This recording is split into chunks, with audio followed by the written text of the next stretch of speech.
Bengals training camp, 4 themes that mattered as Cincinnati's new identity takes shape. Cincinnati, the Bengals completed 4 days of practices and used Sunday to rest. The true creation of the 2026 roster starts at 10 a.m. Monday when pads go on for the first time. The offseason's urgency was apparent throughout an active first week, with fights and trash talk littering the practice field. After you work out, you can feel worn out. Reach for core power and rise to a whole new level of recovery. High-quality protein to build muscle. The nutrition you need to power on. Ready to order? Scan the QR code now or visit grabdeal.us/10. Much of that ends up as a viral spike in social media chatter, but it doesn't amount to any indication of a real trend. Advertisement, the themes noted throughout the first 4 practices, are aimed at cutting through the clips and reels for the meat and potatoes of what's actually meaningful from what I've seen during these practices. Let's pick up where the offseason left off. New defensive identity keeps showing up Bengals center, and Captain Ted Karras is 33. He has played in 174 NFL games and is in his 11th training camp across 3 organizations. Experiencing the first week of feeling the Bengals' new defensive line had him reminiscing about the first camp of his career. Today felt like going against the 2016 New England defense, Karras said after Saturday's session concluded. Those Patriots went 14-2, led the NFL in scoring defense, and won the Super Bowl. 4 days spent wrestling 6'5", 350-pound Dexter Lawrence would have anybody comparing it to the toughest assignment of their career. This is about as grown man of a team as I've ever been a part of, Karras said, before shifting the focus to his Herculean daily assignment. You saw that last period I'm just fighting to the end there. You better bring your effing S going against Dexter Lawrence. The Bengals spent the 2026 offseason purchasing a defensive identity. They've spent the last 4 days establishing it. Each day, a different aspect of the new look front stood out. On day 1, the sheer size and depth of the group stood out. Lawrence leads the way, of course, but the collection of athletes, size, and physical freaks transformed this group into an all-off-the-bus team. The D-line, certainly, the size difference from last year is the most glaring thing, Joe Burrow said. The pocket was a little different today. The next day, the power-speed combination of $20 million edge boy Mafe shone as he exploded around Amarius Mims, forcing Burrow to spike the ball from the pocket, and then effecting a pass that turned into an interception of Burrow by Jalen Davis. Advertisement Miles Murphy and Cassius Howell then each had moments finding themselves in the quarterback's grill, flying off the edge of the 3-4 alignment. The defensive linemen were basking in the afterglow of a Saturday practice they had just wrecked, and offensive coordinator Dan Pitcher immediately made his way to them with high fives that might as well have been a tip of the cap. Guard Dalton Risner started listing all the great defensive players he's faced over the course of his 8 NFL seasons, trying to think of the biggest and strongest. Don't get me wrong, in practice you feel Lawrence's strength, Risner said. You feel Jonathan Allen's experience, his twitchiness. You feel all these guys, but it's nothing you haven't felt in your career. But for a practice day in and day out, it's certainly not the most fun. None of it looks fun for the offense. What the Bengals put together up front isn't unprecedented. It's far too early to tell if it will work in the long run. However, it sure as heck hasn't been easy for the offensive line to handle, and offers a reminder of the group's potential. It's a stressful August for me, Karras said, but at least I get to pass it off to our opponents come September. Under center offense, not going away the first 4 days have helped dispel any inkling that expansion of the dormant under center offense during OTAs was merely off-season tinkering.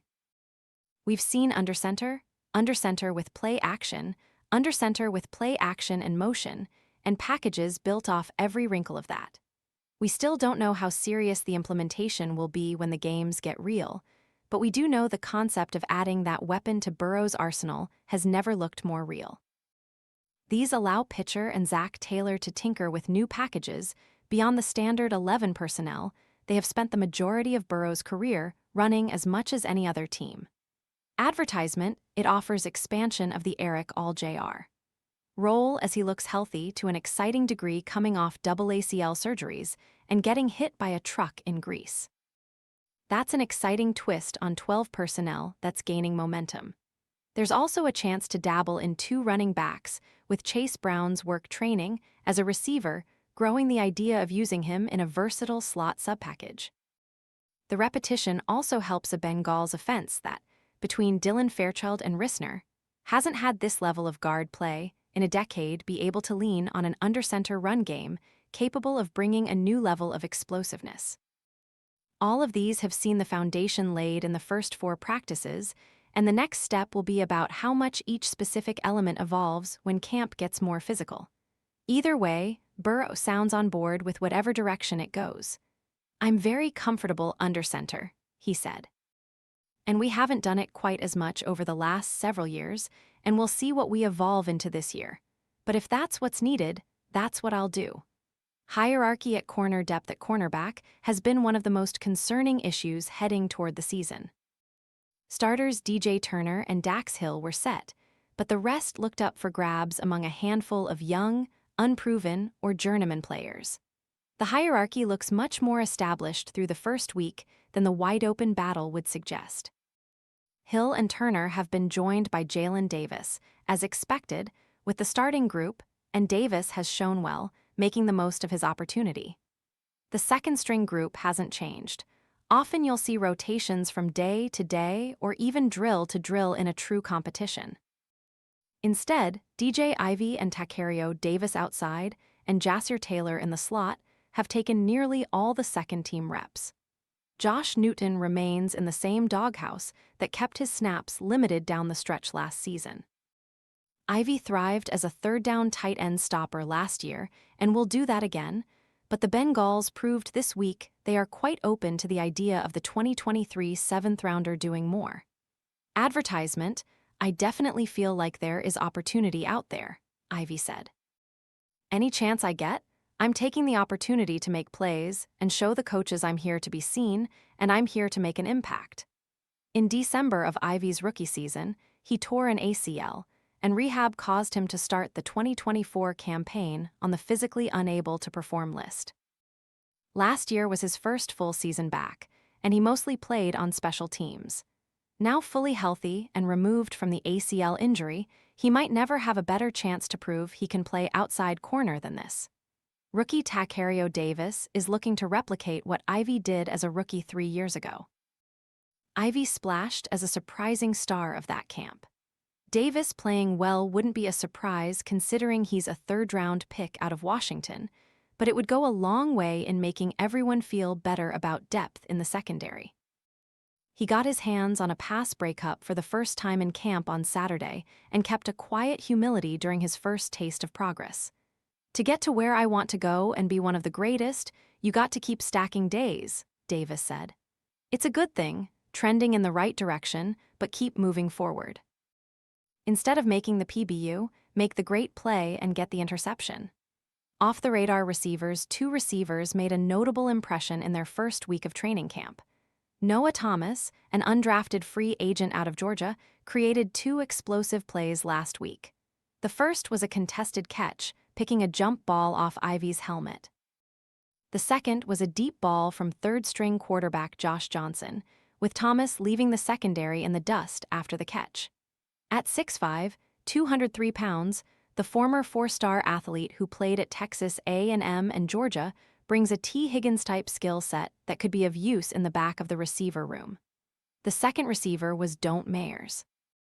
The 5'11", 186-pound jitterbug made his way to the NFL via Presbyterian College, Delta State, and the Saskatchewan Roughriders of the CFL. Advertisement, his athleticism has shown up this week, and he's added a couple of nice plays on offense. He could make the team in the return game. He has joined Charlie Jones and Keshawn Williams in the punt and kickoff return groups. If Mayers can pile a couple of notable returns onto this enticing skill set as a receiver, he could become the latest undersized player to find a way onto a Bengals roster through that path. Andrew Hawkins, 2011, and Alex Erickson, 2016, Both started long NFL careers out of nowhere that way in Cincinnati's camp. Hawkins even did so coming from the CFL as well.